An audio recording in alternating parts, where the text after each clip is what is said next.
What's up everyone? I have a 5 spider victory for you today, and it's not an easy victory as you will see. But yeah, spider isn't that good of a unit in the late game. It's kind of good in the middle game, but even then it's not like super strong like the competition that is Dodo and Swan or even Flamingo. But I think I got very lucky with this run, so that's why it worked out. I'm not going to discredit my own ability, I think I played quite well as well, and you'll see that later as well. But yeah, for now all I can do is really try to survive to that point where spiders start showing up, and this is turn 3. It's not really possible to die at before turn 3, is it? I'm just being a drama queen. But anyway, you see I got 2 spiders, and when I leveled into the deck I got a snail, which is kind of good, but that is only if you lose, of course, and kind of unfortunately here I ended up winning. It's bad that spider is at its best on turns 3 and 4, but what can you do? I level the spider and find another snail and even another spider after that. Even though my team isn't that weak, I'm not really trying to throw or even giving up on the snails. I'm just doing my own thing, and sadly I keep on winning. Like where are the high rollers when you need them? They're nowhere to be seen. But yeah, you can see here that even though that snails are frozen, I'm trying to do the best I can with the little food slots that I have left open for myself. Or not food slots, more like unit slots. And I pick up the giraffe, give the spider some garlic so it can trade well. Garlic is usually a big part of early wins, and it's kind of anti-synergistic with snail in that sense, because I'm kind of trying to lose but not really, and I find this very strong team here, and I'm finally like, oh, my time to lose has come, and it ends up being a draw. And it's very unfortunate, but it's my own stubbornness that has done this to me. So like I'm finally on turn 7 I give up on the snails. On turn 7 the stats they give aren't even that relevant anymore, so it's kind of sad. Like spider before used to give +2/+2, then they nerfed it to +2/+1, and it was still so good. And then they nerfed it again to +1/+1, like how it is today. And I think it's very bad, honestly. Like if you lose even on turn 9 or turn 7, you saw that I gave up on spiders, and even here I don't have money or unit slots to fit that spider in. It's kind of unfortunate.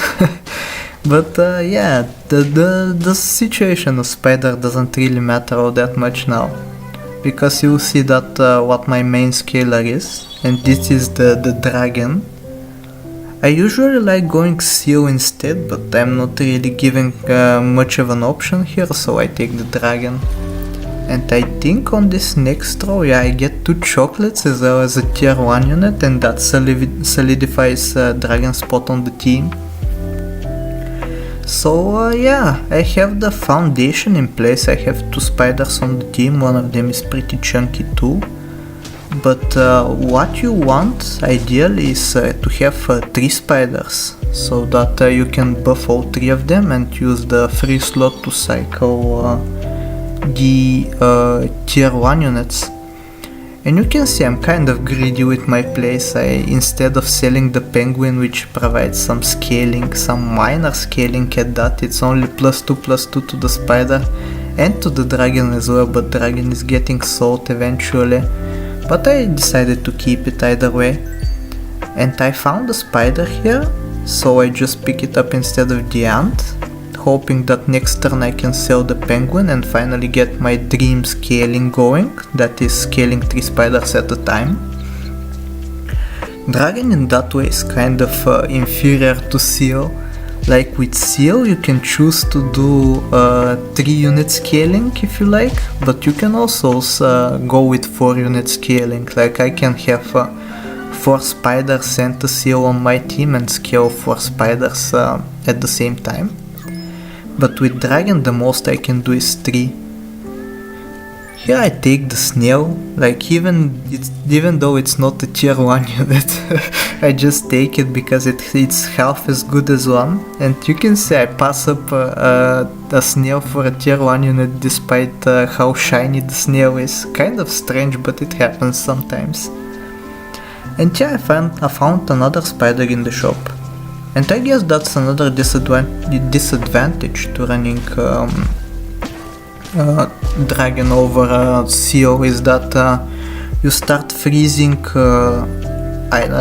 unit slots, and that's kind of bad for you if you want to find tier 1s.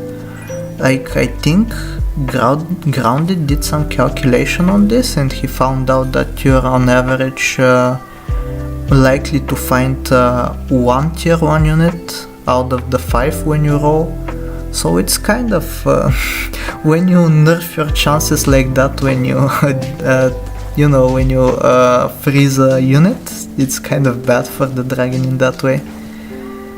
But yeah, I try to make it work either way, and you can see I'm being very lucky with it. I'm getting more and more tier 1 units despite me not really being guaranteed to have them.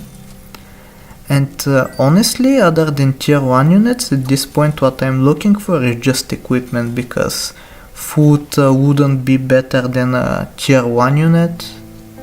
And I have already the spiders frozen in the shop, so I have the 5 that I need. And yeah, I'm mostly set. All that is left is to have the opponents be quite lucky. Here is the one advantage of running late game spider, by the way, that is the little spawn from the spider after it faints. It can take away melon or steak, which is very nice. I repositioned there because you saw what that scorpion did to me. I was scared that I would find another scorpion, and I'm on lethal, so it's kind of I don't really want that to happen. And you can see that thing happening again in action, by the way. the little, was it a badger? I don't remember, but it took away the steak from the parrot, which is very satisfying. But yeah, I believe this is going to be the last turn of the game, and I'm doing some calculations with dragon.